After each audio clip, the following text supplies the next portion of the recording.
Welcome to the Brooklyn Rail's 302nd New Social Environment. I am Jess Chen, Events Assistant here at the Rail, and I have the pleasure and privilege of being your MC today for a conversation between the team at Asia Art Archive in America, Jane DeBevoise, Hilary Chasse, Cici Wu, Furen Dai, and Chris Ho, and our host Malvika Jolly. We're also thrilled to have the musician Theresa Abalos here who will perform to close today's program. We start all of our events with two important acknowledgements. The first is that here in Brooklyn, we are on the unceded land and waters of Lenape-Hoking, which still belongs to the Wappinger, Canarsie, Munsee, and Lenni Lenape people of the Delaware Nation and Shinnecock Indian Nation. The second acknowledgement is that Black Lives Matter.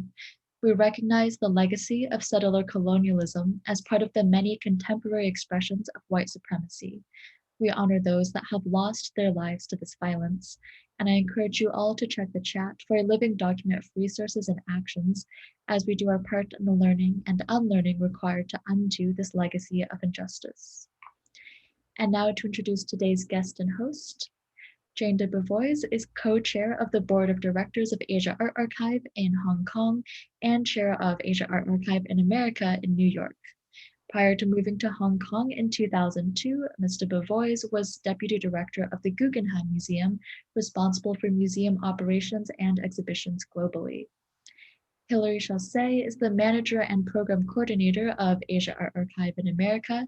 Prior to joining in 2016, she worked in the Preservation and Digital Conversion Division of the Columbia University Library, where she oversaw several major digital preservation projects, including the Wellington Coup papers.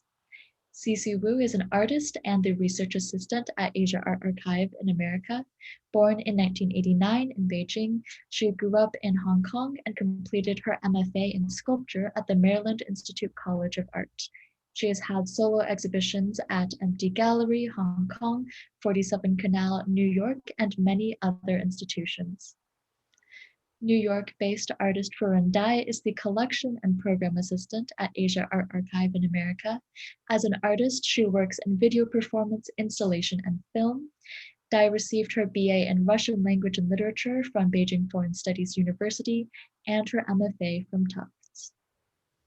Last but certainly not least, Christopher Ho has served on the board of Asia Art Archive in America since 2015. In 2016, he co-founded with Wang Kit Yi Asia Art Archive in America's annual leadership camp, which he now co-moderates with Furen Dai. Best Letters from Asian Americans in the Arts, an anthology of 73 letters he co-edited with Daisy Nam, is out this month from Paper Monument /N+1. His solo exhibition, Henry Hart Marvin, is currently on view at 56 Henry through June 27th. They are joined by our host, Malvika Jolly, a writer living between New York and Chicago and the events associate at the Brooklyn Rail. She is a regular contributor to the South Side Weekly, where she focuses on local culture and community history. Malvika, take it away. Yes. Hello, everyone. Welcome. Welcome in particular to Hilary, Furen, Cici, Chris, and of course, Jane. We're so excited today to have our friends from Asia Art Archive in America visiting us. They're going to be throwing open the doors of their phenomenal organization and giving us sort of a behind-the-scenes peek of sort of a tour of all of the beautiful work that they have been doing. So we'll get right into it. I would love to hear first from Jane.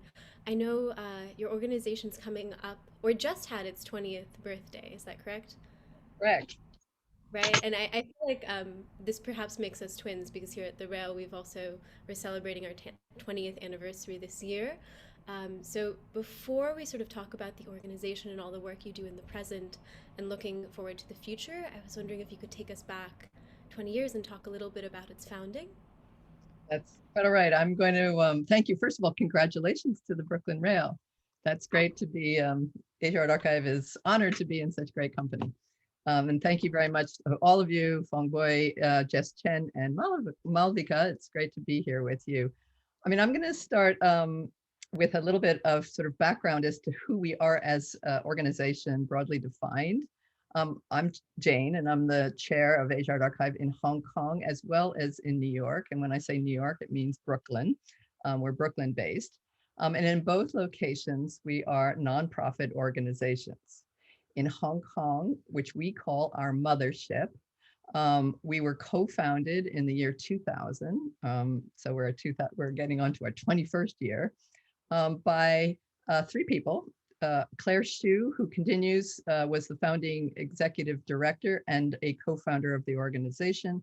Johnson Chang, long-term friend and advocate for art from Asia, in particular China, and Ron Arculli. In 2009, we started Asia Art Archive in America, and we also have an office in Delhi, India. And we started that in 2013 and opened to the public in India for public programs in 2016. All three offices, or all three organizations, are separately incorporated and have separate boards of directors, and that's for specific local reasons. But as Hilary mentioned earlier, and we'll be talking about, so we share the same mission, which is to be a catalyst for new ideas that enrich our understanding of the world through collection, creation, and sharing, underline sharing, knowledge around the recent art in and of Asia. In other words, our project is to collect and preserve, but most importantly, we are committed to making this information as widely and as easily accessible as possible in order to raise visibility, to foster understanding, and to catalyze research, writing, and creativity in the field. So how do we do that? In New York, just like in Hong Kong and in Delhi, we have a library, as a large library in Hong Kong, and we'll be talking about that, and reading rooms that are smaller in scale in both Brooklyn and in the United States, in Delhi. And these are open to the public free of charge, and we welcome you all to come. We have, over the last 20 years, also developed and host a vast digital archive that is accessible online. And we also organize at each of our three locations a regular series of public programs, which include workshops and panels and talks, symposium from time to time, and other kinds of activities. And at the same time that we are committed and strive to make our work as widely and easily as accessible as possible through digitization, which is very time consuming, as you will see, and very hard work, and online access. Our programs are 90% of them, I would say, are accessible online. We also encourage our users to intervene in our library and intervene in our archive in order to activate and energize both it and us. Our collection, both physical and digital, was never, ever, ever meant to be static. It has to evolve, it has to respond, and it has to catalyze. And to this end, we invite our researchers who work with us, our community, students, curators, writers, artists, through grants and residencies, as well as other kinds of activities, to spend time with us at Asia Art Archive, to develop their practice, to complicate and contest the historical record, and to provoke us by identifying gaps and blind spots, which we all have, with the hopes that we and they will create new narratives about the past, but also imagine new possibilities for the future. But last but not least, I want to say something about community building. We can't do this alone. The territory is vast, the history is long, and it's changing all the time. So we make an effort. We really try to encourage and support other independent activities, collective activities, artist-run spaces, and archives, building archives and developing archives around and beyond Asia. Because only together, it's too vast a field, can we address the gaps that we all continue to identify and contest. So please visit us online. Visit us now physically, because we can come in now. The best thing probably do is still a call in advance, but please visit us. And now we're going to focus today more specifically on the activities of Asia Art Archive in America. And so I take great pleasure to introduce my colleagues. First up is Hilary Chasse, who will provide an overview on our activities here in Brooklyn and explain what we call content priorities using some of the examples. Content priorities being the compass that we use to kind of decide what we do or we don't do. Cici will introduce two archives that we've had the privilege of digitizing here in New York. Furen will talk about our reading room, as well as selected programs. And as Jess said, last but certainly not least, Chris Ho will expand on one of those programs, which is the Leadership Camp. So over to you, Hilary. Great. Well, thank you, Jane. And thank you, Brooklyn Rail, for hosting us. That was a lot of information, though, so I just want to see if, Malvika, did you have any responses to that before I get started, or should I dive right into it? Oh, other than I'm so excited for today. Okay, great. And I see we're getting the slides up. So I'm going to give as much of an overview as I can in 10 minutes of the activities that we have at Asia Art Archive in America, and specifically focusing kind of on how our content priorities across all of the Asia Art Archives help inform our own mission here. So if I can have the next slide. Jane did a great overview kind of the mission and explaining that our mission in New York is very much aligned with the mission in Hong Kong and in New Delhi. Although we are operated separately, we all support each other, we all collaborate very closely, and we all have the same mission. And particularly in New York, we not only want to have the same mission of collecting, preserving, and making information accessible, but we also want to support the, give a platform to the activities of Asia Art Archive in Hong Kong. So that's a major part of our work here.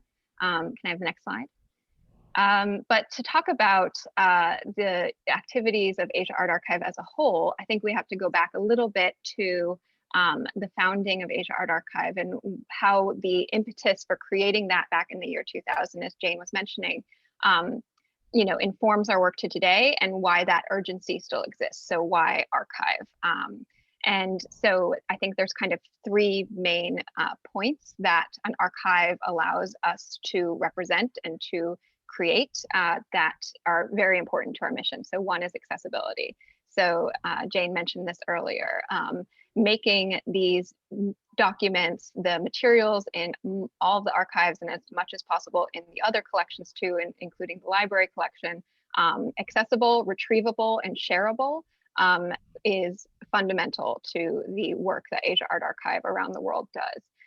And in the digital age, particularly in the time of COVID, this is more necessary than ever. I'm not going to say that Asia Art Archive predicted this, but I think that they were very prescient 10 years ago to see the need to create and invest in a digital access point to these materials, not just say, okay, we're going to take these materials and put them in Hong Kong and you have to come to Hong Kong to see them, but really take the time and frankly the resources to invest in making these materials more and more available online as much as possible.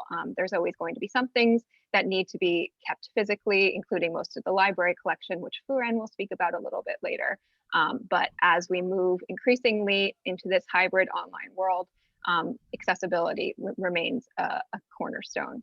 And then archives also enable a multiplicity of narratives. So we're not trying to build an authoritative resource that says exactly what happened. We're trying to allow for multiple narratives, so multiple points of view within the archive itself. So the types of collections that we have in the digital archive represent maybe some overlapping periods in art history, but you're seeing them from different perspectives. So we have personal artistic archives, from an artist's personal papers. We have institutional archives. We have archives of art writing, publications, as I'm sure the Brooklyn Rail knows, those are extremely rich. And so having all of these different viewpoints of a particular period or a particular area in art history in Asia allows for complicating the narrative, maybe the dominant narrative that there is. Sorry, I'm in Brooklyn and right next to a window, so I might be interrupted a little bit by some outside noises, okay. but you can hear me? Okay, let me know. But that kind of multiplicity, we think, helps deepen and enrich maybe the mainstream or accepted narrative of art history of the second half of the 20th century and 21st century. And then visibility of the invisible. So this is about empowering maybe, again, these less documented narratives to be seen, to be given a voice, especially those that might have been left behind by the official infrastructure, whatever that might mean in a particular context, whether the art market or whether mainstream institutions, or this might even weigh as to kind of assert an alternative to this dominant infrastructure. And make sure that these important pieces of art history are not being lost. So if I could have the next slide. And so we do this, as Jane was mentioning, we have kind of two different types of collections, which I think tends to get a little confused, but generally we have over 100,000 records in Hong Kong alone. And then the individual offices contribute to that. We have about 5,000 library materials in New York alone, which Furen will talk about. But basically we have a reference library, which is published materials, exhibition catalogs, zines, artist monographs, artist books. And that are, because those are all published materials for the most part, those remain in the library in Hong Kong. But there is a fully searchable catalog, and we do digitize them as much as possible within copyright protections.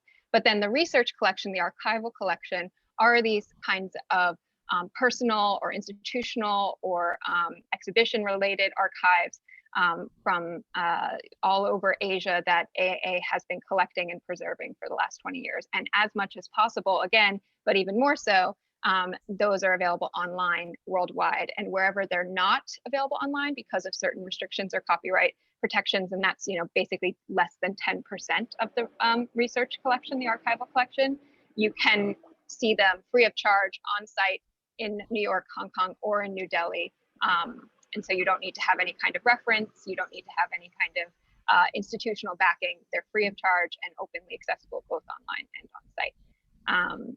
So if I could have the next slide, we can jump ahead to the next one as well. That's just some nice images of some archival materials. And I should mention, when I talk about archival materials versus published materials are, primary source documents, photographs, letters, notebooks, ephemeral material, exhibition related, leaflets or invitations, that type of thing. So things that weren't published generally. Some of our archival collections do have published material. But so how do we then narrow down what we collect both in the library collection and in the research collections? How do we, as Jane said, Asia is vast, even contemporary art is vast in Asia.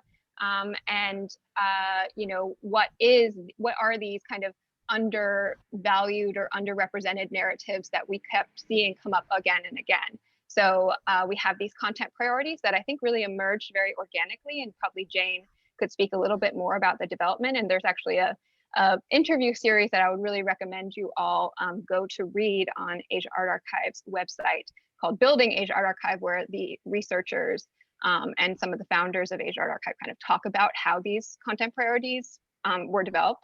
But generally we have these, I don't remember how many, are there 6 or 7? Maybe, anyways, there's several content priorities that have kind of made themselves known to us over the years. So exhibition histories, since maybe some of these spaces don't have the same kind of institutional archive systems that other areas might, kind of documenting the history of exhibitions is very key to understanding how art history has developed in those areas. Pedagogy, art schools is a real focus both in China and in India for our archives. Performance art, just often performance art is harder to document or harder to preserve because of its ephemeral nature. And because of the cost, frankly, in preserving AV material or sound, installation material. And so a lot of other institutions just don't have the resources to take it on, but we are really dedicated to preserving those more ephemeral practices. And then women in art history, I probably don't need to explain why, but even today, women in art history are often left out of mainstream narratives and under resourced in terms of their own access to these types of institutions that might support them to create their own archives. I'm not going to go into all of these, but Cici will probably touch on a couple of these content priorities when she's giving examples from two of the archives that we've worked on in New York. So if I could have the next slide. And then one last thing I wanted to mention when we talk about, so specifically it is Asia Art Archive, it's not Asian Art Archive, and the reason for that, and Jane, you can probably go into this a little bit more later maybe, is that Asia we're not thinking of as a fixed geographic boundary, but really more as a set of relationships that can expand across the world. So when we talk about the archive being from and of Asia, so it can, involve practices and histories that were taking place in Asia directly, but also that involve the diaspora or involve artists from Asia working in other parts of the world. And so you can really see that the geographical coverage of what is in the archive is pretty much almost, there are definitely some gaps in where we are reaching, but it's a very expansive beyond what might be technically called Asia. I also think it's worth pointing out, sorry to cut in, but I also think it's worth pointing out, like a lot of, Asian art archival projects, arts and cultural projects will have like a slightly more narrow definition of what this region is. So I really appreciate like that you are including the, South Asia. It includes sort of what we would call like the Middle East, right? Like areas like that. Like I appreciate that it is inclusive of this kind of, there is a kind of a hybridity to like where these lines lie. Definitely, and that's part of what one of our content priorities, complex geographies, is also trying to get at. For instance, we have the archive of the artist Rashid Areen, who was born in Pakistan but spent most of his, professional life in the UK. And so he's deeply important both to the art history of Pakistan, but also to Europe and to the West. So what do we call him a European artist? Do we call him an Asian artist? I would, it's for him to decide, but we think that he's relevant to the art historical discourse of Asia. And so that's why we worked with him on his collection. So I just want to be cognizant of time. So if we could just run through these slides, maybe one in a couple of seconds. So this is just an example that I wanted to end my part on, focusing on the labor that goes into these collections, because I think a lot of the times it's invisible labor, and it's more than just intellectual labor. So this is the studio of the Hong Kong-based artist Habik Chen. And his studio, he decided to, with his wife, and after he passed away, we received his collection, and we needed to move it out of his studio because his studio, as you can see right now, was starting to kind of fall apart. And there were hundreds of thousands of items in this collection. And so it involved our team going into his studio in this walk-up in Hong Kong, and really meticulously documenting where these materials were within his own kind of space that he created for himself. Next slide, please. And it involved us going in and very carefully documenting where these materials sat in his archive and then boxing them up and taking them off site. And because in our archival kind of practice, we try to, as much as possible, keep the original logic of the depositor. So it was really important, as you can see, kind of they're very meticulously documenting where everything is. So this is the collections team in Hong Kong who's working on this. Maybe next slide. And yeah, just I think it probably would be a lot of fun to go through this studio, but then the fun kind of ended when they had to. And this is Mrs. Ha, who was with our Hong Kong researcher, Michelle Wong, and she was, really carefully oversaw this. And this is a really personal relationship. It involves a lot of trust to give someone your life's work or your life's collection. And his work, this involved both his personal artist practice, but also his documentation of Hong Kong art history. Next slide. So yeah, if we run through these slides, you can just kind of see that taking these hundreds of thousands of photographs, notebooks, other kinds of, documents, and bringing them down the stairs in Hong Kong, just, normally we would probably try to keep them in sight or, this was a bit of an urgent issue. And then, but we did take them offsite into our kind of temperature controlled storage, where over the next several years, Jane, I don't know if it's 5 or 7 years, basically, I think, we digitized the full collection, or as much as possible from this collection. So we kind of took, you can see the before and after picture a little bit here, how much, there really was left behind, not very much. And also finding a permanent home for these materials, both online through our archive, but also the physical materials is another part of that kind of contract that we have with the depositors. So if you go to the next slide, yeah, this is where it was in Photon, and where it was all digitized. And you can see the next slide is also the people who did the actual digitization work, the descriptions, the metadata, the documentation. And this, as I said, took over 5 years, I believe. And now there's 7,000 items available online, open access. If you go to the next slide, maybe a couple of slides away. Yeah, these are a couple of examples. They go back to 1963, exhibition histories of Hong Kong, very rare. Photographs of these exhibitions. There might be one more contact sheet. That there's hundreds of contact sheets. So each of those photos is, a new story that is left to be discovered. And then one more, I think, yeah. So this is where it all ended up, on the Habak Chen archive. And this is from a couple months ago, but now I just looked this morning. There's 7,000 records available, open access online. That's so incredible. Yeah. That's pretty much it for me, and I'll let Cici take over and kind of expand on 2 collections that we did digitize here in New York, and how those fit into the broader narrative of AAA's content priorities. Brilliant. I will also say this is all available online. And as you were talking, it was really occurring to me that, like, in light of the pandemic, both for researchers, artists, people working in these fields, it's suddenly, it like brings it's suddenly so much more urgent to have open source digitized archives available if everyone is locked down and can't travel. But then as you were speaking, it also occurred to me, like, in light of the pandemic, a lot of the, it's also necessary to be doing the work of preserving these spaces. I'm thinking about right now in Delhi, the National Gallery, and like a variety of archives are being demolished, torn down, and the suspicion is, when the pandemic hit, that those buildings were locked up, regulated temperature control was turned off, and who knows what was happening. So I'm really thinking about how on both ends this is like really vital work for the preservation of materials. And on that note, I'll pass it on. Cici, will you tell us a little bit more? Thank you. Okay, good afternoon, everyone. My name is Cici Wu. I'm the research assistant at Asia Art Archive in America, and I'm also an artist myself. I'm going to introduce 2 research collections today. These 2 collections were initiated, processed in our New York office. They were also the projects that I worked on in the past 5 years. So I'm going to start with Zhonglebo Cohen Archive, which we started in 2015, launched the first phase in 2017, and the second phase in 2020, last year during the pandemic. Before I go into details, I want to give a brief introduction to who Zhonglebo Cohen is. She's a photographer, art historian, and curator who specializes in Chinese art and film.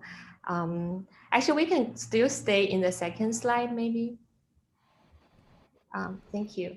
She is a regular visitor to Asia since 1961.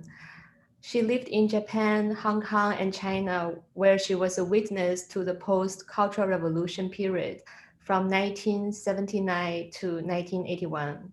She is also a longtime friend of Asia Art Archive. So we went to her home in the fall in 2015. As you see in the picture, this was the first visit to her home, and is also the start of the investigation to the collection. And next slide, please. So we went to her reading room where she actually preserved all the slide boxes very neatly. And we eventually took 46 slice boxes from her reading room to our Brooklyn space. So she had a larger collection of her photographs, and eventually we decided to focus on 46 boxes. So the archive forms a really rich collection of primary documents about art and artists in and from mainland China, and to a lesser extent, Vietnam, Taiwan, and Hong Kong, dating from the 1970s to the early 2000s, with materials spanning a time when very few mainland Chinese owned cameras and very few foreign visitors to China in that time were interested in the emerging art scene. So the collection features very rare color documentation of studio visits, including artists in front of their artworks, artist collectives and communities, their friendships, art students and teachers in art academies, local and overseas exhibitions of contemporary art, public murals and sculptures, and most interesting thing, like the most interestingly to me, is the snapshots of city views and social life in that very particular time. So altogether, the archive provides a very unique window into artistic production in mainland China and beyond, especially smaller regional cities from the late 1970s to the mid 1990s. We digitized around 16,500 slides. And so in the process of the researching and digitizing, we really try to preserve Zhong's original rationale as much as possible to show her original organizational systems through the tree diagram we designed for the collection. And as you see, the three photographic examples I picked from the archive, I just want to share a little bit reflection from a perspective of being an artist.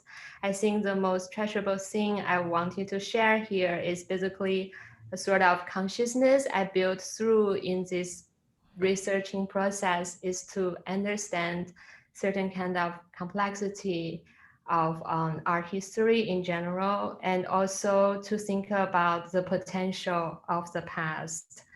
I also often ask myself in this process, what if I entered art education or learned art history through learning these beautiful works made by unknown women artists? Working in the archive also sort of became a site to keep myself having a distant, familiar relationship with where I was born in, to the erasure of the memories of the place. And through sorting out these photographs, I started to feel like there is a sentiment and a sense of grounding past, quote unquote, and memories. And so this, maybe we can go back to the previous slide. So this is an example of art academy in 1980s. This is Guangzhou Art Academy, which is not the city, it's not like an art academy in Shanghai or Beijing. It's relatively like southern of China. And you see how people were trained through this, socialist realist training.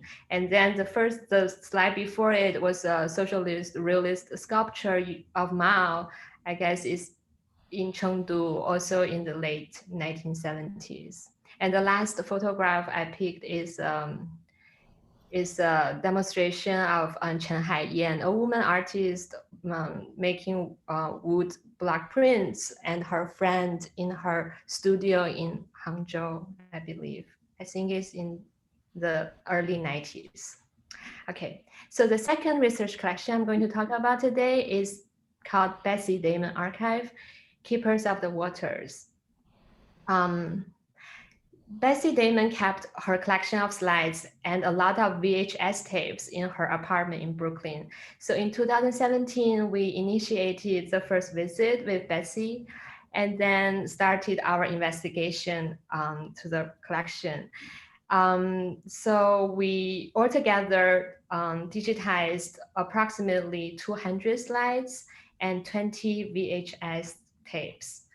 Giving a little introduction to who Bessie is, she is a performance artist, environmental activist, and community organizer. Keepers of the Waters is a community-based water activism initiative founded and directed by Damon in 1991.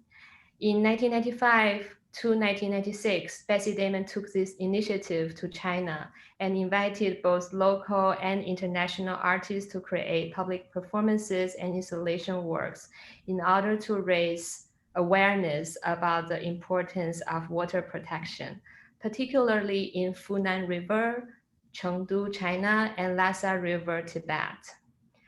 We can go to the next slide. The core of this research collection focuses on the documentation of the two iterations of Keepers of the Waters. And the next one. So the archive is comprised of slides, audiovisual recordings, newspaper clippings, artist proposals, ephemerals, and interviews. Maybe we can go to the next slide first. Just want to show two examples. So as you see on the left-hand side is the poster that artists handmade in 1995 for the art event. And then the one on the, the one on the right-hand side is actually a proposal of, from one of the artists.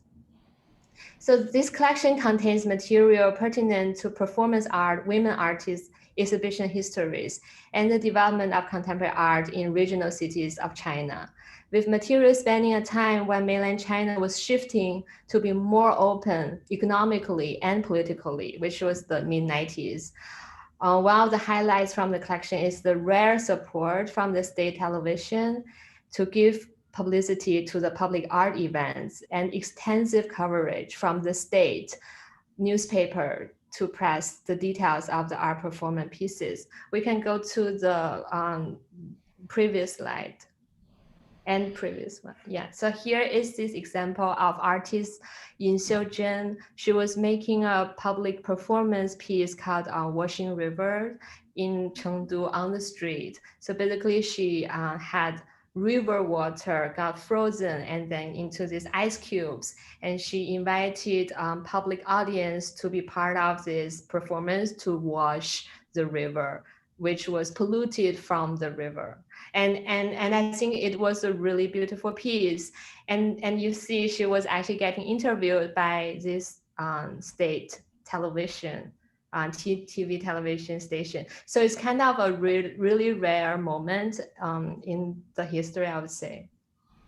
The archive also features a lot of early performance and installation pieces made by women artists, as you saw Yin Xiuzhen, also others such as Zhang Xin and Zhang Lei, performances made by Dai Guangyu and Song Dong, collaborative projects by Tibetan art students, and very rare audio-visual documentation of how artists interact with each other in daily basis, how they talk about their proposals, criticism to each other. So altogether, the materials were very interesting. And they are all open online, so you can always have access. And I would like to answer some questions specific to these two collections if you have in the end of the presentation. Oh, amazing, sure. This is incredible, but can I also ask, do we know that is this the proposal for? Mm-hmm. So this is a proposal of one of the works that artists wanted to make regarding the proposal to the Keepers of the Waters. And there were a lot of proposals that you can see actually from the website if you go into it. Oh, that's incredible. And everyone should check that out. We do have some questions brewing, but in the interest of time, I think next we will go to Furen. Thank you. Hi, everyone. My name is Furen, and I'm working as Program and Collection Assistant at Asia Art Archive in America. So I think today I'm just going to briefly give an overview introduction about the library collections and different type of public program that we do in our New York office. So in the next slide, you're gonna see this is a photo of the library collections in Hong Kong, because it is a physical collection. So they are a big difference between Hong Kong office and our New York office. So in Hong Kong, we have over 48,000 individual texts. And then next one is the photo of our space, which is intimate, and we have close to 5,000 individual texts. And you can also see that in the background of Jen's image, where it's our office space. So our library collection include monograph, like a reference book, exhibition, catalogs, artist book, and artist zine. And usually, so how did we get our collections? I think we get most of our collections through individual donations. And we are really lucky, like a lot of individuals and institutions trusted us with their collections, and we house them in our office space, open for researcher come to do their research. And then the second one is through network exchange. So each year we will do a whole clean of our library collections, and we will pile a list of duplicates where we share with local university libraries and other local libraries. And then we will just exchange our duplicates and then to enrich our material. And then the third one is we do have an acquisition budget too. So me and my colleagues, we actively go to different art book fair and then just to acquire books. And then I think we go, yes, we stay in these pages, fine. And then we go to acquire different books in relevant to like a researcher's need, or like if we see certain gaps in our collections, and then we will just actively go acquire these books and artist zine. So if you come to visit us and then you couldn't find something you're looking for, please do let us know, because that will also help us to stay informed and then to decide how to use our acquisition budget. So to our next page is a screenshot of our online catalog, which is housed under our website, and it's keyword searchable, it's author artist searchable, and then you could just plug in the information you're looking for, and it will bring out the result. And it will also inform us that you're interested in these books, and we will pull them out and then have them ready for you when you come to visit us. So this is the library collection part. And then for the second part, I'm gonna talk about what kind of program we do. And in particular, the three examples I pull out are the programs we did in the past year. So like many organizations, we have to shift from in-person programs to an online program, which has this like benefit of we can host amazing speakers from all over the world. And also I would like to mention is like for program, even it is actually a team effort. So we all kind of contribute what we're interested in and bring our ideas to this like meeting where we discuss together.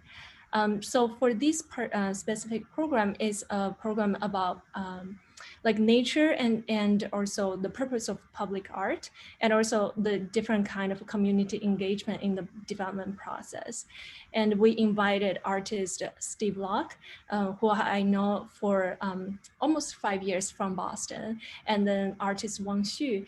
And then we also invited Ken Lom as an artist like who I admire, but also ask him to come to moderate these program where all of them sharing the process of their in their public art development, and also how they do community engagement and what kind of difficulties they encountered in this process. And then we move to the next program. It's like a workshop called Wikipedia Editathon. And I think we started this workshop around 3 to 4 years ago. And we hosted this workshop twice a year where we invite participants come to join us and then to do this kind of labor work by putting in information around like a women artist on Wikipedia page. And then for the past March, we invite also like we invited these like a collective. It's a Brazilian curatorial collective called Na Pupila, and the founder, co-founder, Michaela Blanc, who also I know from Boston from many years ago. And we invited her to come in and to really talk about what their collective do and how their collective run Wikipedia Edison in Brazil, and also how do they work with their artists and what kind of program they kind of design to activate these Wikipedia editing process. So this is the workshop style program. And then the third one is this like program actually we just did last week. We invited our colleague from Hong Kong, Furen Dai, and then Pee-wee and Ringo from Philippines to come to give us like an overview of the artist space run in Manila, Philippines. And I would really also would like to invite you to explore more of our website resources, because we documented all of these events even from a long time ago. Like we have all of these archived on our website, and some of them are video documentation and some of them are entirely transcript. So it's like easy for you if you want to do like a kind of keyword research for your own research. So these are the three different types of programs. And then the fourth one is Leadership Camp, which co-funded by Chris and my previous colleague, Ellie Wong from 2016. And it is already our fourth year running the program. And I think I will pass it to Chris and then to have him to make more, introduce more about this program. Thank you for that. And actually, before I begin, Malvika, I should pause and ask if you have any comments or questions for Cici and Furen. You know, I think in the interest of time, we'll hold till the very end, if that's all right with everyone. But this is going beautifully. Go right ahead. That sounds great. Well, thank you, Furen, for such a nice introduction and transition into Leadership Camp.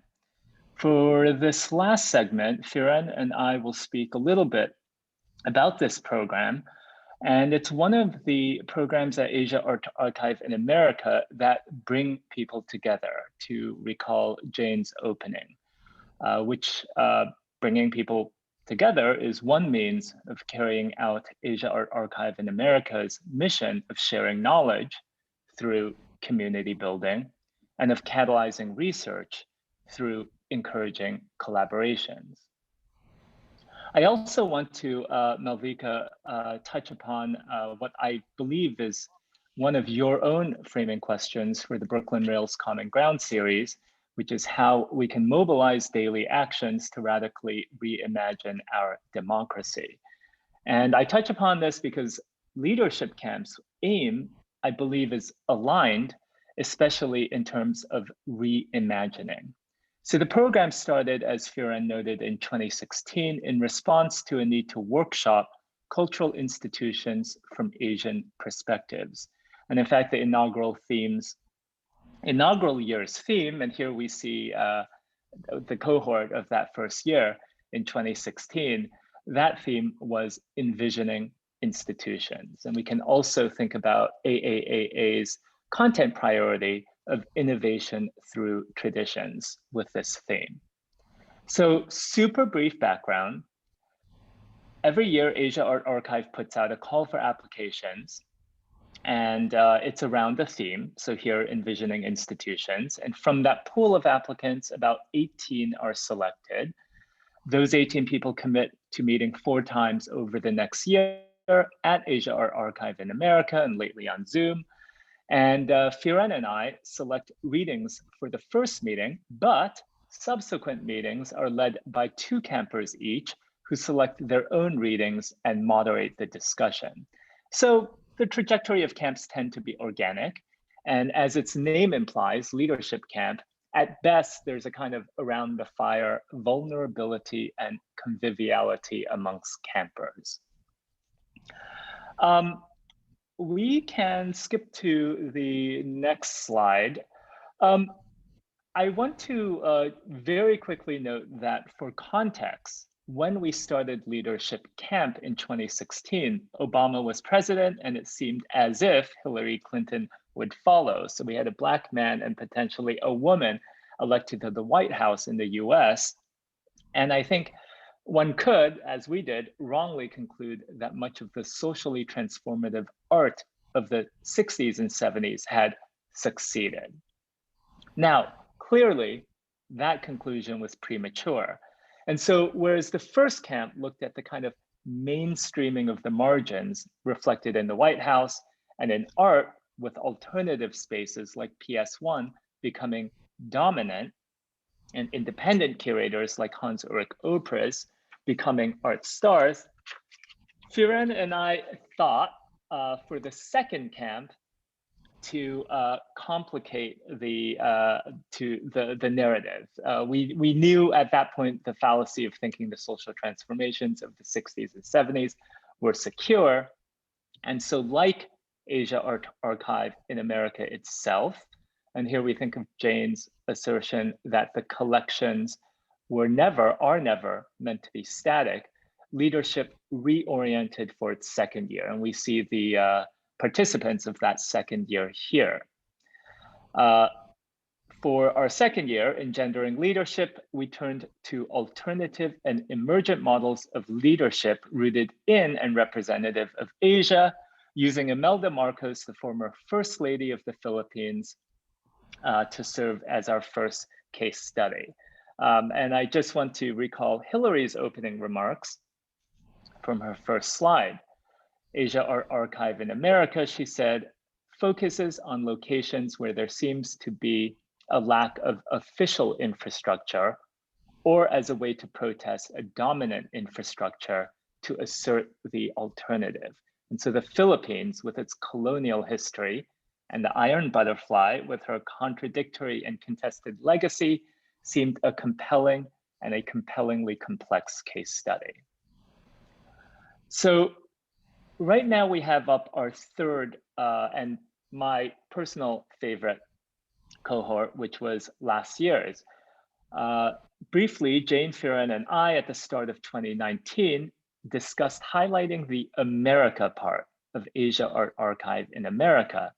And collectively, we decided to address the model minority myth associated with Asians in America.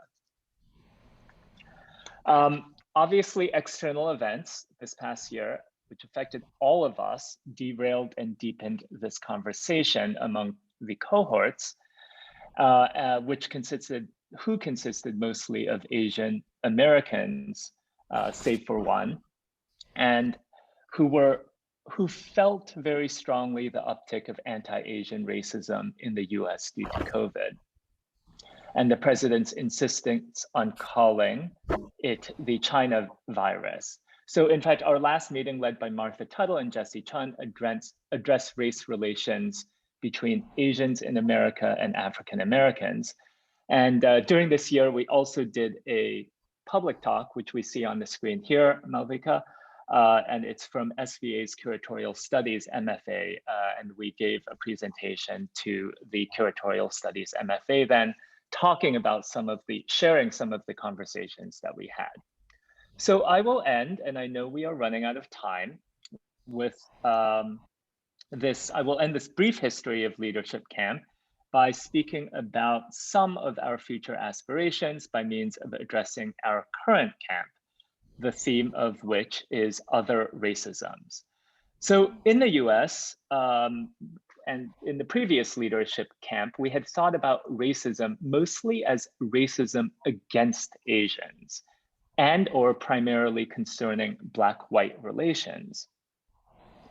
And returning to kind of, I think, a point that was made subtly but effectively in all of the presentations about not centering the West or thinking about Asia geographically broadly, more broadly, Jane, Furen, and I realized that after having spent a year thinking about anti-Asian racism in America, we should fairly also think about racism that emerges from and of Asia. And I know that Michelle C. Wang is in the audience tonight, and she is actually one of the participants of this year's leadership camp, and she herself has done her own programming on this topic. So our question for other racisms is to think, what if our, the word our, replaces other in other racisms? And how can we think about our racisms against one another and against non-Asians alike? And why don't I stop there, Malvika, and just kind of open it up to questions from you and from the audience members. Sure, that's beautiful. And thank you all so much. This has been an incredible presentation.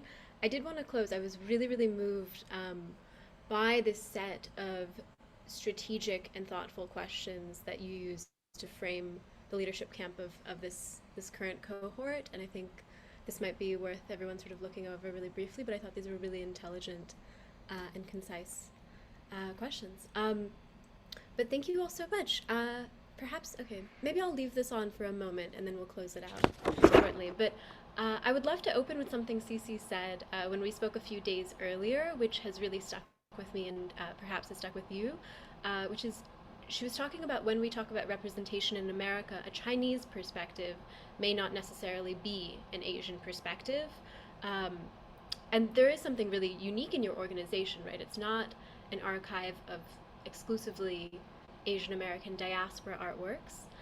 It's also not coming, my understanding, out of a sort of burgeoning art market that is driving a conversation about Asian art from an exclusively Western perspective, right? It's not doing either of these things.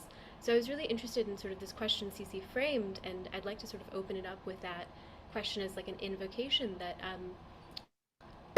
what does it mean to de-Americanize our frameworks? And you know, how do we not operate as Americans in America today? Like, how do we shift out of that mentality? And I was wondering if you could speak to that as like a guiding principle in your organization and in your programs, or perhaps even some observations. Everybody want me to start with that? Sure. I'm happy to. And let's make this a group conversation because I'm happy to start it. And all of the questions, I mean, that is a super, super question. And I don't think there's, you know, an answer to it or a complete answer to it. As I said, we're in evolution. We are evolving ourselves, and we evolve in terms of our understanding of what we're doing and who we are and why we're doing it. And it gets reviewed and questioned internally on a daily basis, but also you know, regularly on in a more ephemeral basis as we look through our, you know, various plans going forward for programming as well as collection building.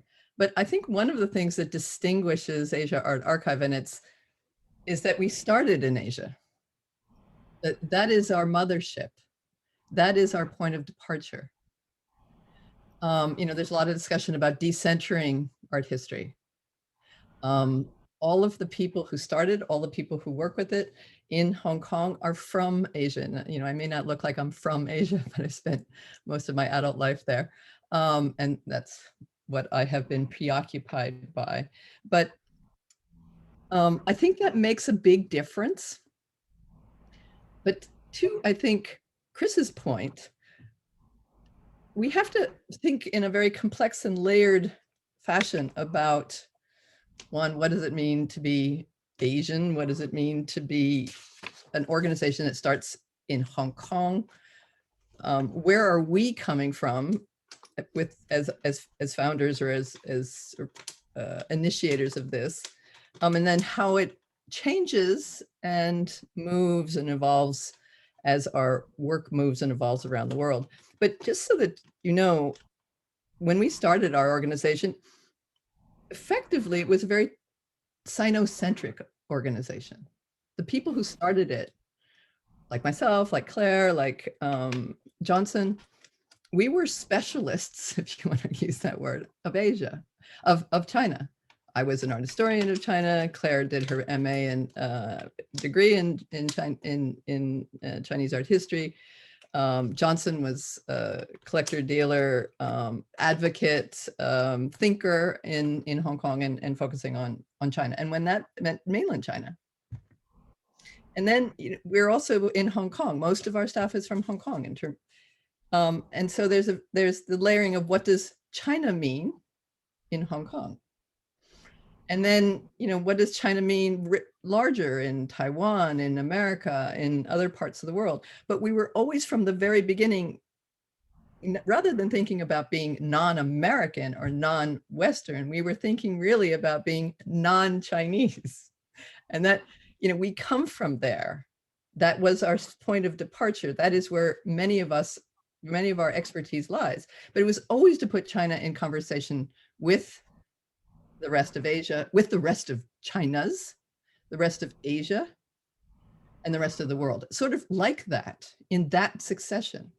And therefore, Malvika, you've mentioned about our insistence on Asia outside of China, because even in the United States, that China sometimes, Asia sometimes means China. People sort of associate it. But India was a very, very large part, of what we do. And when I say India, South Asia, Bangladesh, Pakistan, Sri Lanka, including Nepal, and working on several projects in that region. So, and then we think of the Middle East as being West Asia.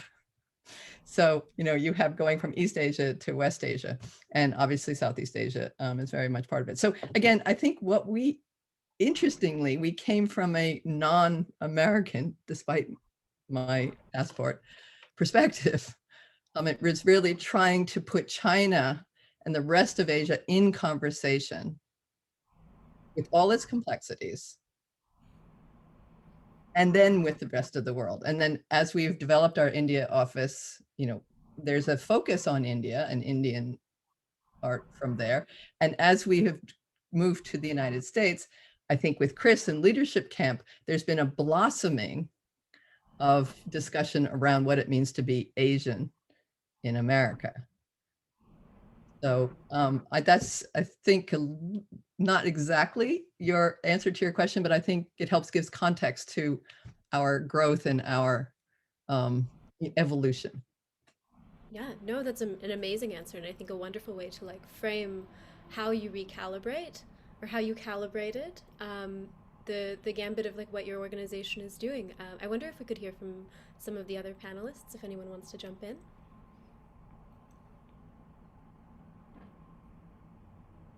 Perhaps. I also think that there is on the question of kind of the politics of archiving and the politics of how research and knowledge is collected.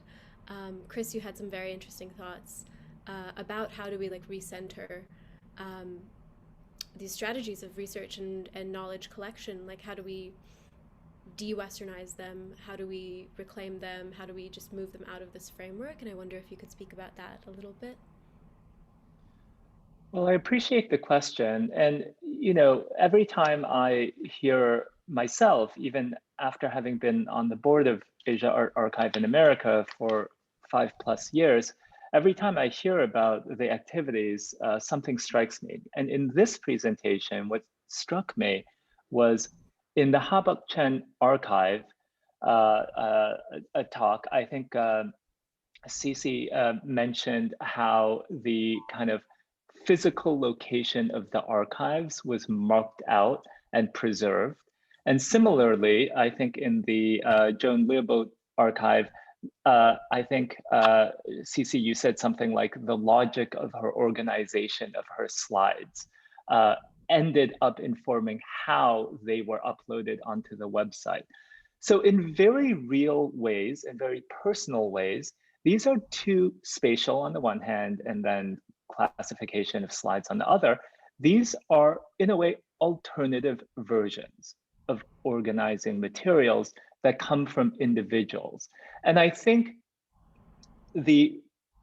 just the process of how Asia Art Archive in America handled those two archives already kind of opens up possibilities for different ways, let's say non-Western ways, or just non-dominant ways, non-conventional ways of organizing materials.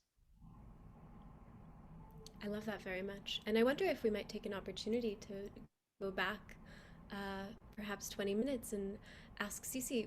I think we were also curious about what, when you say the preserving the logics of the organizing structure of the people who had the materials themselves, can you give us a few examples of like what those logics were?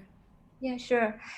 So when we took the slide boxes from Joan Cohen from her reading room, it was really interesting for me because in my generation, I never used slide projector or like slide box in daily life. So I really remember how she actually preserved her slides very precisely in each compartment. And I remember, so vertically, there was like 4 compartments, and then like I think there were 8 lanes, and so that I had to make a spreadsheet, which I'm really proud of this work. I would love to share with everyone one day. But so I had to make this spreadsheet in a way to actually replicate the logic of her her rationale of sorting out these slides. So I can give you more specific examples. So for example, in the process of sorting out the slides, you can see her labeling, her logic of labeling. So there was based on geography, based on the name of the cities, for example, Beijing, Chengdu, South Vietnam, North Vietnam, like, so you know that she had a sense of geography and also time, chronological. Is like there were very specific time, for example, 1989 in Beijing, and there was this I guess there was this division in terms of chronological, like she kind of labeled that as well. And then most interestingly is to reading her annotations. So I guess because she was also a photographer herself, she actually made really beautiful landscape photographs in the past. I think there's some noise. And then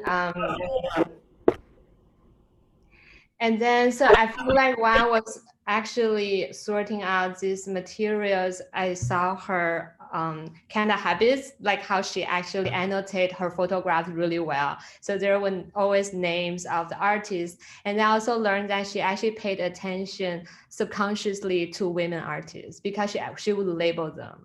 Like she would label, this is a woman artist, a woman teacher, or woman art student from academies. So that was very visible. And then we really tried to translate this kind of logic into the spreadsheet first. And then from the spreadsheet, we moved to the front end of our collection. Yeah.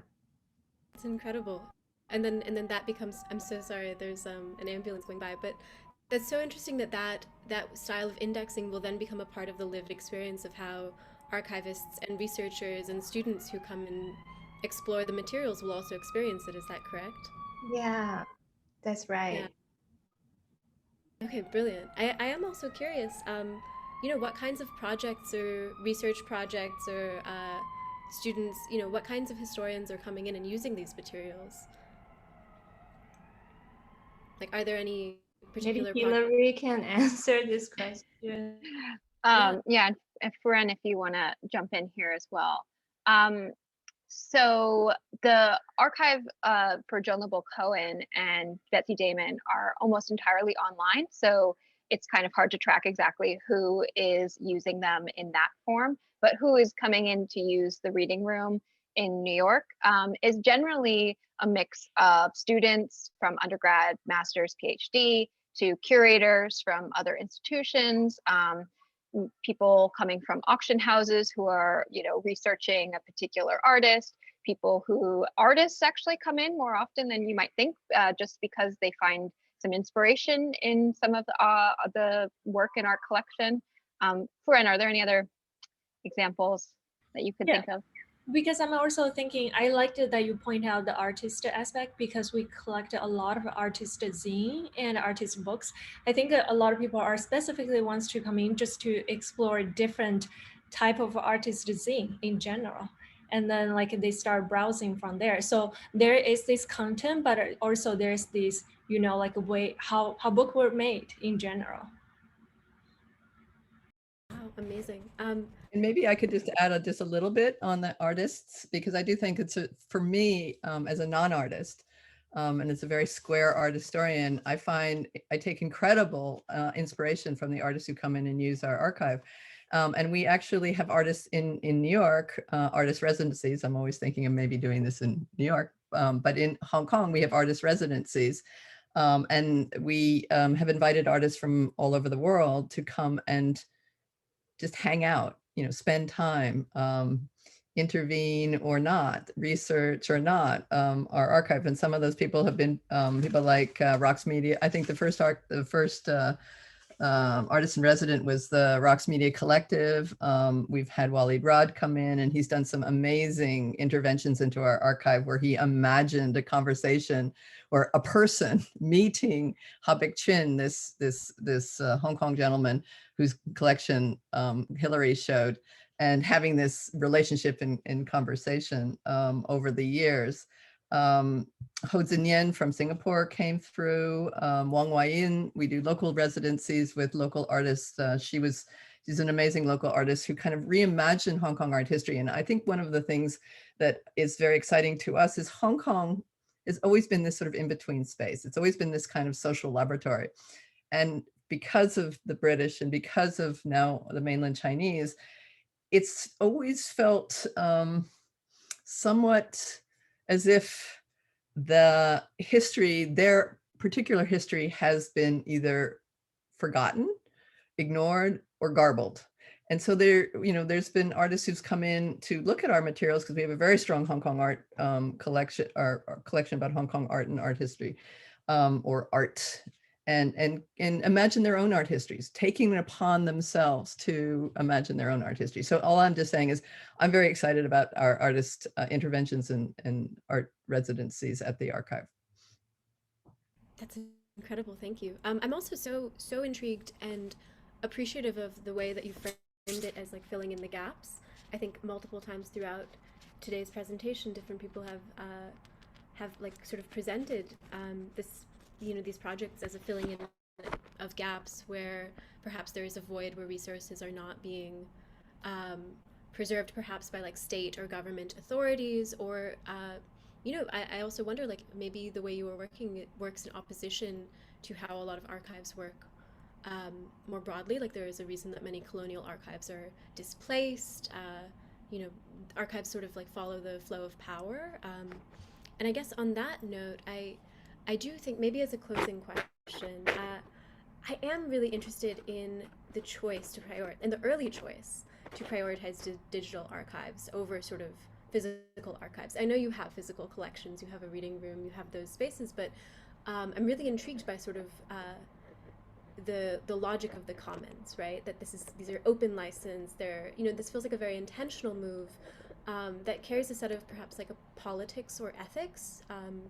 You know, when the physical archive does follow some colonial logics, and I was wondering if you could sort of talk about that element of the work, the digital humanities element of the work, and possibly like the reception you've been getting in the past year when, for, you know, when transit has kind of broken down.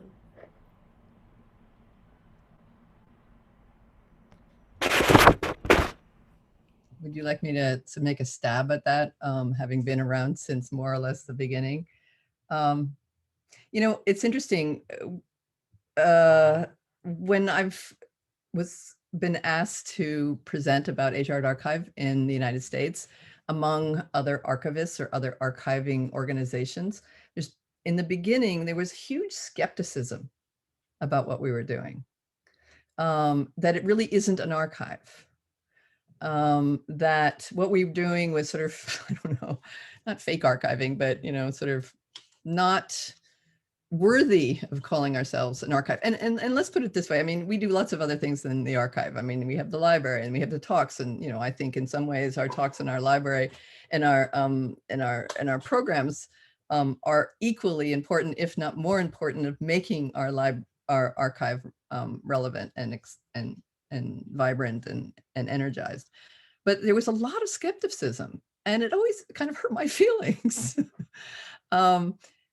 But I think there's been a switch, and I think because the question comes in is, are we really preserving things? Is that, and it really was never about necessarily preserving. I came upon this idea, or I came upon a way of answering some of the questions is that we preserve through circulation, by keeping the material alive, by putting the material in the hands of others, by allowing others to use it so that it doesn't disappear, that it doesn't stagnate or degrade, that in fact that material isn't anything until somebody sees and uses it. So, and I think now there's more comfort around this. Now there's huge technical issues. There's 2 issues around infrastructure and upgrading and all these kinds of things. We don't have time to go into it. But I think we were privileged to have been born into the digital age. Would we have done it differently if we had been established 20 years earlier? But there is something, I don't know whether it's ethical or just common sense, that just sticks in our throat. We don't feel comfortable going into someplace and then taking material out and then keeping it to ourselves. That's not what we're about. So we may temporarily take something out of someone's house and putting it into a warehouse space so that we digitize, but we give it back. So the work we do in India, the work we do in China, we do in Hong Kong, the work we do for Betsy Damon, she has her materials back. Joan has her materials back. What's going to happen to them in the future? We're not there yet. But I think that's something that I think makes us more comfortable. That practice, it makes us more comfortable. And the most important is to share and to circulate. And hopefully instigate new dialogues, new stories, new narratives, new ideas. I love that preservation through circulation. I also will say it's just so much more equitable and, obviously accessible. And I'm wondering, maybe in closing, could we go to you, Hilary? I know you have that having these open source archives is perhaps also like a personal thing for you. And could you speak to like that project from your end? Yeah. No, I love what Jane said, and I have too experience, because I do have more of a libraries and collections background, the kind of skepticism of a maybe more institutional or more established, quote unquote, archive or library coming to us and being, somewhat mystified or looking down their nose. But, because a lot of the talk in the archival world is that digitization is not preservation. And so I love Jane's answer to that, which is that we're doing the, preservation through circulation, that we're making these at least facsimiles or, versions of these materials open to way more people than they would be if you had taken these collections, put them in a institutional academic library, and then thrown away the key and basically made it that you have to have a letter of recommendation and a plane ticket in order to be able to see them. And if you want to digitize them, then you have to pay. And that's just so antithetical to what I think Asia Art Archive is about. And at great, I think, sacrifice in many ways, that AAA has prioritized doing open access, doing, pushing Creative Commons licensings when it is appropriate and possible. And I do agree with, I think Chris mentioned this a little bit, and Jane, that this was at the forefront of, other institutions coming around to this and accepting this as kind of the more equitable and the more, it just makes sense in a lot of ways. You will only get people to use your materials beyond the rarefied, academic realm if you make them easily available, if you make them out there in the public through public programming. So that was what really attracted me to this mission, personally. And I think Cici and Furen, maybe you guys could just have a final word on this as well. You know, how you feel about this as artists or as researchers in these materials. How you feel about that kind of commitment to access and to sharing. Maybe Cici, you could go first since you've done most of the kind of hands. I guess, yeah, go back, maybe a little bit, just go back to the question of colonial rationale that you mentioned. I think centering colonialism in America, like in a way, I was just thinking about, this colonial rationale is very clear in this discourse, for example, here. But then at the same time, for example, as someone I was born in China, where the true form of oppression is not yet articulated or being articulated or even identified, then this idea of like, I guess, like the whole idea of centering colonialism can be totally reinterpreted or even just look at it from like a really different perspective, because you have to always think about some place where, like, for example, for me, I still think like, yeah, there's a lot of things are not able to be identified yet through. So like, and I think, for example, the early archives that we did is kind of like a lot of research collection has to do with like China-centric research. In a way, I feel like there is this, I think, yeah, I think that's the complexity that I was trying to talk about in the part of my presentation where I learned a lot of this kind of, yeah, like to understand the complexity of intermingling history in Asia and how to centering that instead of centering the colonial discourse here. And I'm not dismiss that at all. I think to be aware of both and contain a little bit this multiple realizations is always important as an artist. Yeah. And here is a question about these books of Yi Futuan and Liu Xiaobo. Actually, we had a program called The Secrets of Reading, where actually we had the book of Yi Futuan, Place and Space. Yeah, and we actually also have a lot of theory books, post-colonial theory books, done by Asian American theorists as well. Yeah. That's incredible. Thank you so much for sharing your brilliant thoughts. I will say, so I think it's high time we moved to the audience Q&A. Perhaps truly in closing, what are you looking forward to in the future? And if you had, one particular project, one particular set of things to look at that you recommend to everyone in the audience, go check out right after this talk, what would it be? And this is a question for all. Jane, what's yours? Let's see it. I'm just looking at the book that Chris just developed with his colleagues called Best, Letter from Asian Americans in the Arts. It came onto my desk literally about an hour ago, and I have not read it, but it's coming with a huge amount of excitement. So Chris, maybe you could talk a little bit about Best, because now we have it in the library, in the reading room. Well, thank you for acquiring it, Jane, for the library. But it's actually very much indebted to Asia Art Archive in America. Furen Dai is a contributor to that book, as well as a good percentage of previous leadership campers, as well as people who have been involved in Asia Art Archive in America. So that's very much, that's as much a Asia Art Archive in America book than it is a Paper Monument N+1 book. But thank you for that. And let's also hear from Hilary, Cici, and Furen about what they are looking forward to or what they would recommend.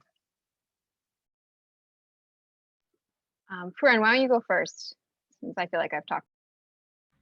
Yeah, I think I'm just gonna combine also my answer in relation to the questions in the chat actually. So I saw like Frank asked about Yifutuan and also the more Asian or Asian American writers. And I think as Cici pointed out, this program is where we invited Bahar Babaharni and Tichuan Xu come to do this program where they pick out the books that most inspired them. And so they picked out 2 books, and one is by Space and Place by Yifutuan. So I think this is another way of how to activate our kind of collections and how to engage with our community too. And then for Asian American writers, we received a grant from Rubin Foundation for our leadership camp. And because this leadership camp is a closed door kind of conversation, but we are thinking of how to really engage more people to come in and then to have this conversation. And that's where we're trying to use part of this grant and then to ask our campers to recommend some books, and also like some books that brought up through this through our discussions through these like 4 sessions, where we will put a whole list of books and then acquire them and add them into our library collections, where people can come in and also to read more, and then like trying to share the conversation in a different way. That's amazing. I'm looking at the clock and I'm wondering, perhaps would this be a good time to open up to audience questions? How does everyone feel? All right, brilliant. Jess, going over to you, and thank you so much, everyone. All right, perfect. This has been such a wonderfully generous conversation. And we have a number of questions from the audience. Our first question comes from Irene Shum. Irene, you should be able to unmute. Okay, so hi, can you hear me? Yes. Okay, super. So congrats, Chris, to your new appointment, and thank you to the panel and for today's discussion. I really appreciate how the organization has expanded its definition of Asian and what is Asia to include the diaspora. And sort of moving forward, I would love for the panel to speak about whether and how the organization will expand to include, or to broaden to include the concept of West Asia. For me, the idea of the quote unquote Middle East is very Eurocentric and colonial. Other terms like Near and Far East have been sort of in a way decommissioned. So if you would speak more about that, I would really welcome to learn that. West Asia, just by the way, is something when I lived in Singapore about 20 years ago that I first came across because in their Asian Civilizations Museum, and I actually loved it because I hadn't realized growing up in America how sort of Eurocentric my whole education and worldview had been up until then. And so now I've become a big proponent of West Asia. And so why isn't everything from the Bosphorus east to the Pacific considered Asia yet? And why that, why are our politics and actually a lot of our general understanding still sort of fixed on these old colonial lines? So with that, I'm going to unmute myself or mute myself because I have a dog. Thank you. Does everyone want me to take that on West Asia? Labels are convenient, but labels are fraught, obviously. We get asked, from the very beginning, what do we mean by Asia? And from the very beginning, what do we mean by art? And from the very beginning, what we mean by archive. And I think, we continue to struggle in some ways of what we mean by contemporary art. It's a term that I've always found a bit problematic, particularly speaking from Asia, because does that include ink painting from China or craft from India? These are living traditions that have, thousands of years behind them, and they continue to be practiced and experimented on and developed by not just living individuals, but, individuals with, new ideas and new experiences. So, all these terms are difficult. West Asia came into my viewfinder, and it's the one that we tend to use, through a woman by the name of Gita Kapoor. And Gita Kapoor is one of the foremost theorists on art, based in Delhi. She's now fairly old, but it was the first archive that we had the privilege, an incredible privilege, of digitizing in India. And in fact, her husband Vivant Sundaram is one of the most important artists of his moment, and continues to be at the various time. And she used the term, and it was kind of an aha moment. It's like, oh, you're right. It depends on where you're standing, and where you're coming from and how you're thinking, and just that changes how changes perspective. Why all of this happens, I obviously we don't need to go into that. I think it's fairly obvious. That has to do with power structures. Who's writing the histories, and who's writing the histories has to do with who has the in Chinese you call it fa yuan quan, the who's holding the mic, who has the resources, where are the institutions, the infrastructure to support these kinds of studies and support this kind of process of labeling, process of categorizing,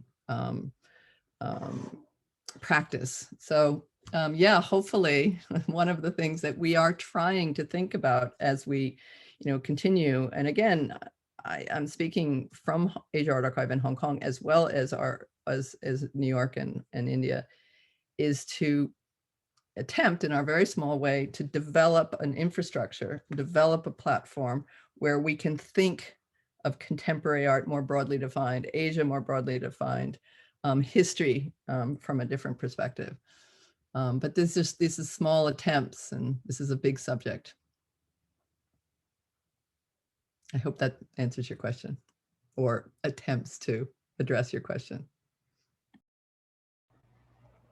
Can I give just a tiny little addendum, just from a practical matter of programming? We do often feature artists from what would maybe be termed West Asia, including Iranian, and Cici and Furen just mentioned the Bahar Bani talk that we did in 2018. When was that, Furen? And actually, we hopefully have a program coming up at the end of next month with another Iranian artist.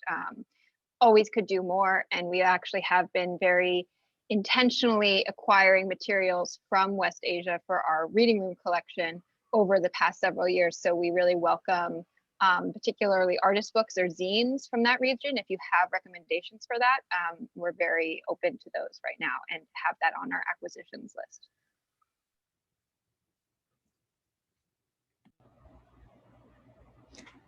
Thank you. Thank you, Irene. That was a really great question, and also really great answers from our panelists. Our next question comes from Joan Key. Joan, you should be able to unmute. Great. Thanks to everyone for a stimulating panel. It's nice to see familiar faces and new faces. This is a question for Chris, a question I didn't get a chance to ask you last week. What are your short-term hopes, short-term goals and long-term hopes as you transition into your new position in Hong Kong, given what you've learned here in New York? Thank you, Joan, for that question. It is, as always from you, a challenging question and a big one. I think I can answer the short-term goals, and it is a practical answer. And what Joan is referring to is that I'm very happy to be transitioning from a board member at Asia Art Archive in America, based in New York, and involved also on the board at Asia Art Archive in Hong Kong, to later on this fall, a executive director role, so a more hands-on role. And so Joan is asking, I think, what my goals and thoughts about that transition are and will be. In terms of the short term, I think a smooth transition for the team members, which more than the kind of bricks and mortar of the library and the office spaces, the kind of personnel and team members, a smooth transition for them from Claire Hsu, who's been at the helm for 20 some years now and founded the institution, to someone new whom they may not know very well. I think that is my top priority short term. In the long term, my sense is, and I can't get into it very deeply because time, but also because I don't think I'm able to intellectually, but I think the three challenges for Asia Art Archive in America, but elsewhere, are technological, as I think Hilary mentioned, in terms of us being in a digital world and balancing the analog with the digital. Second is geopolitical, which I think also Jane mentioned in terms of Hong Kong's both promising and precarious position in Asia and caught between Asia and the West. And then the third is more of an internal one of how an institution and organization, and we can ask this, for instance, of the Brooklyn Rail too, what an institution and how an institution matures as it enters into its third decade, how to do it gracefully or not, or how to reinvent itself or not. So I think those are the kind of big rubrics. But thank you for that, Joan. I hope I've answered a bit of that very good question. And I just want to add that we're very, very excited about this appointment and transition. And it's, really, it's speaking of intervening and activating the archive, it's really energizing for all of us. And I know the team feels that too. Wonderful. Thank you, Jane. And thank you, Chris. One of our last questions, I actually have a question as well. And so there are a couple different parts. So in 1989, my own parents participated in the Tiananmen Square protests, and they took a photograph there, but I've never been able to see that photograph because they destroyed it at the time for fear of retribution from the government. And so I was wondering if you could speak a little bit to the difficulty of collecting ephemera from these kinds of periods of time where people were self-policing, like the walls always have ears, that sort of thing. And then related to that, more in the current moment, just any thoughts about the Beijing authorities dictating the mandates of museums in Hong Kong, like M+? And do you expect your work to be influenced by these types of changes? Sorry, I know this is a long question.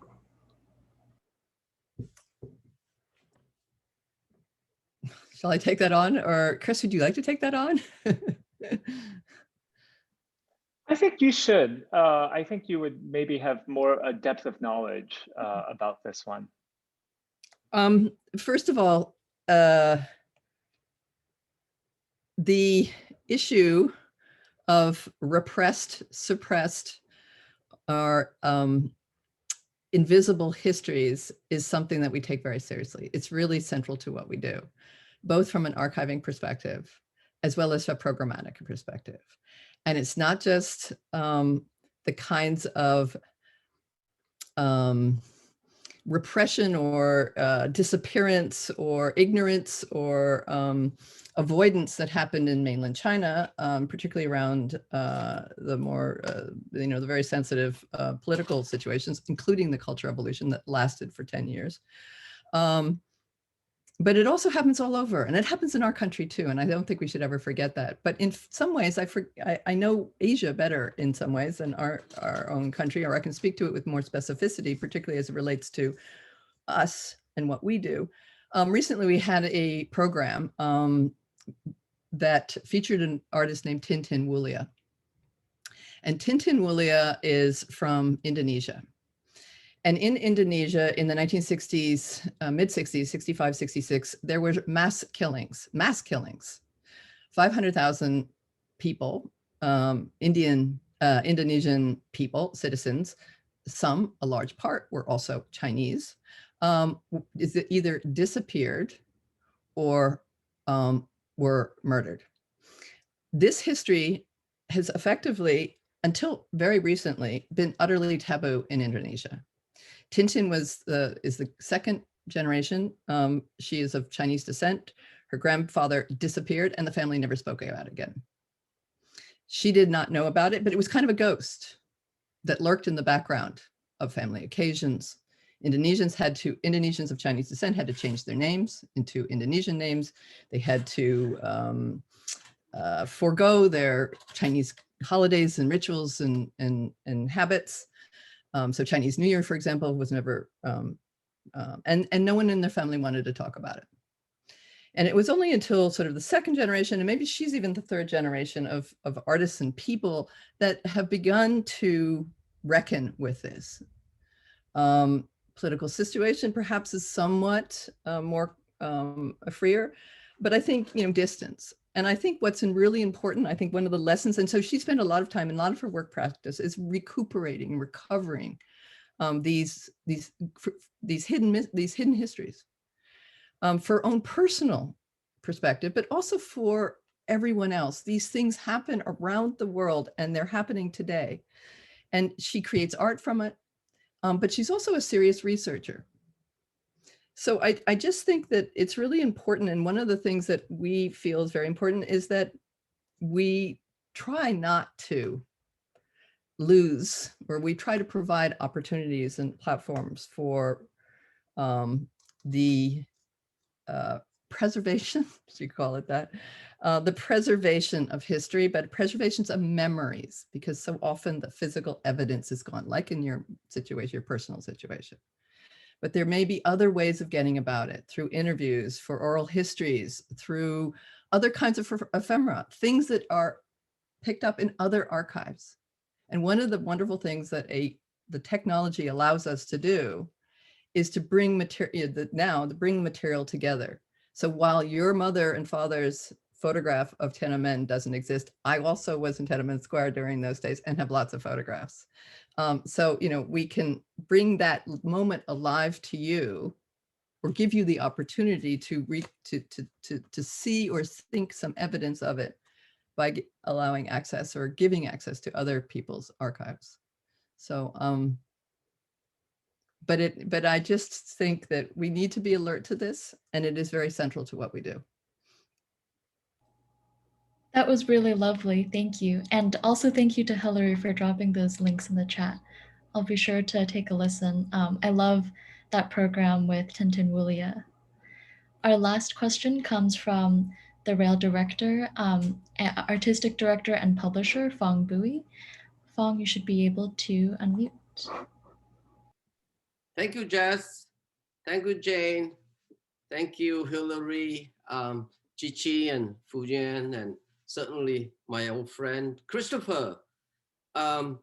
Yes, when I was growing up in Vietnam, many proverbs was taught as Chinese proverbs were one I still remember very clearly. It says, give me a fish and I eat for a day, teach me to fish and I eat for a lifetime. And it's so essential. And I remember thinking back now, because of Joan's question, short-term goals and long-term hope.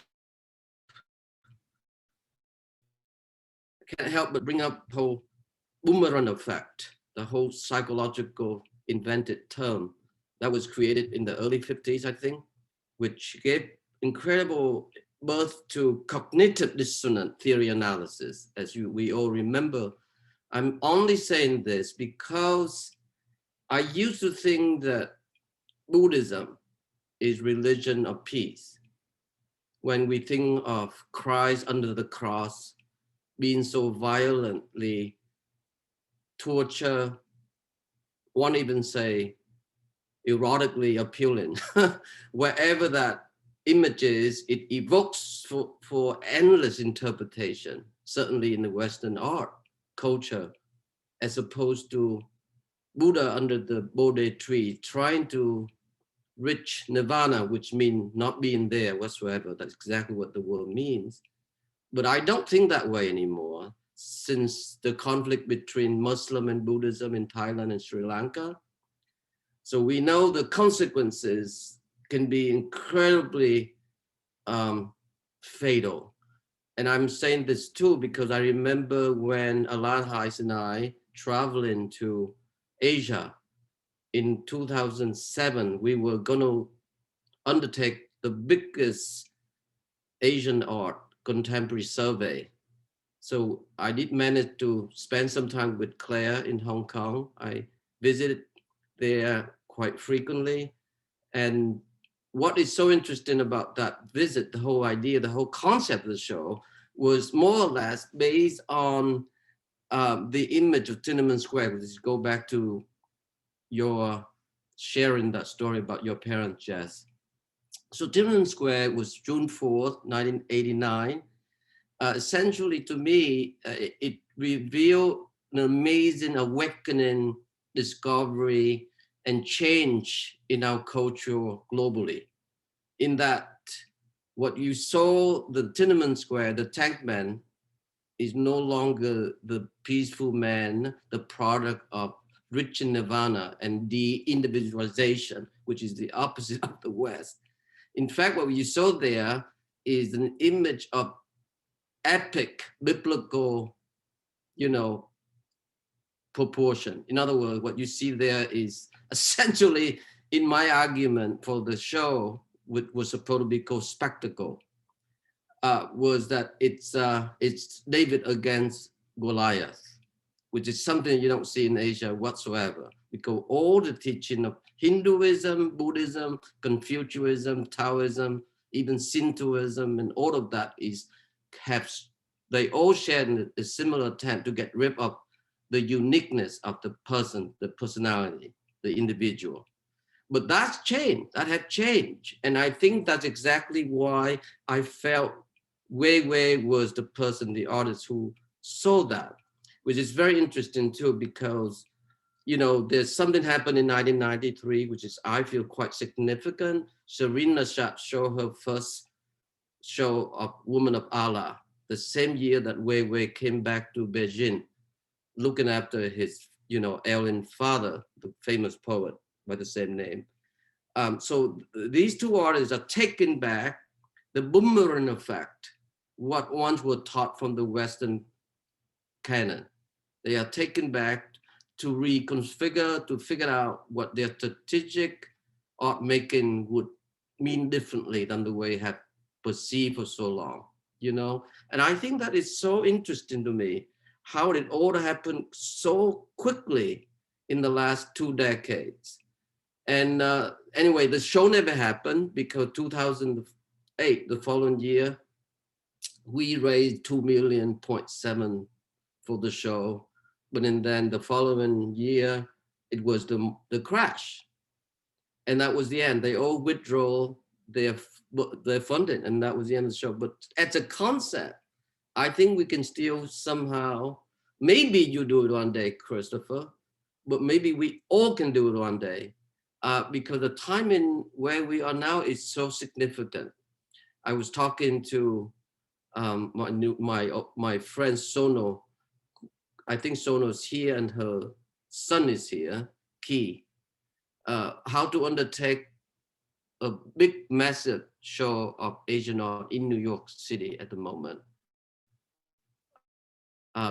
Because what sentiment of anti-Asian is so strong. So it's not so much a question, but it's more a matter of calling for collective thinking, gathering, collaborating, bringing our community together. Perhaps we can think about that a bit later. But other than that, I thank you all for coming to share all of this. It's so important for us to know what you guys are doing. And thank you so much for thinking in the long term too. We are confronting a lot of work ahead of us, but it's the one that is super important because culture too can be super precarious.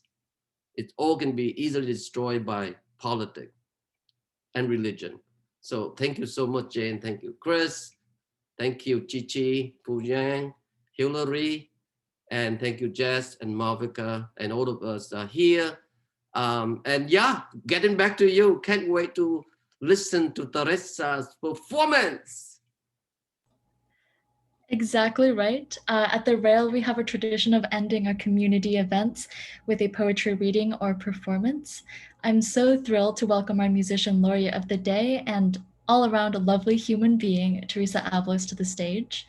Pittsburgh-based creative from San Jose, California, Theresa Abalos recently graduated from Carnegie Mellon University, where she studied flute performance and global studies.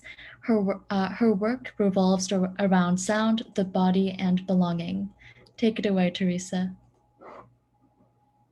Thank you so much for this introduction, Jess, and for inviting me here. It's a joy to share some live music with all of you. Today I'm going to play some music by Ulysses Kay. Ulysses Kay was a neoclassical African-American composer of the 20th century. He was the nephew of the famous jazz musician King Oliver. Today he is mostly known for his symphonies and operas, such as the opera Frederick Douglass. I'm going to play a short piece called Prelude, written in 1943. And as I've been practicing this piece over the past few weeks, to me, it really is about silence. So please enjoy whatever that might mean to you.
That was absolutely beautiful. Thank you so much, Theresa. And thank you, Jane. Thank you, Hilary. Thank you, Chris, Cici, Furen. And of course, thank you, Malvika. Thank you to everyone who tuned in today and for all of your great questions. And join us tomorrow at 1 p.m. for a tribute to John Giorno, hosted by Rail publisher and artistic director Fong Bui, and featuring conversations and readings from Penny Arcade, Kyle Takuyan, Colin Dickerman, Christian Hay, Bob Holman, Chris Martin, and Michael Stipe. You can now turn on your microphone and say goodbye as you leave. Bye-bye. Bye. Thank you. Thank you. Bye. Thank you, Malvika. Thank you. Thanks, everyone. Bye. Thank you so much. Thank you. Nice conversation. Beautiful. So much. Beautiful, Theresa. Thank you. So much, you guys. Thank you, Jane. Thank you. It was great. Really, thank you for the opportunity. I mean, it's just wonderful. So really appreciate it. It's now archived. It's now archived. Asian Archive is now in the Brooklyn Rail Archive. So this is amazing. Thank you so much, Jane. Thank you so much. Come visit us and we'll come visit you and we'll. Can't wait. Can't wait. Thank you, Jane. Bye-bye. Thank you.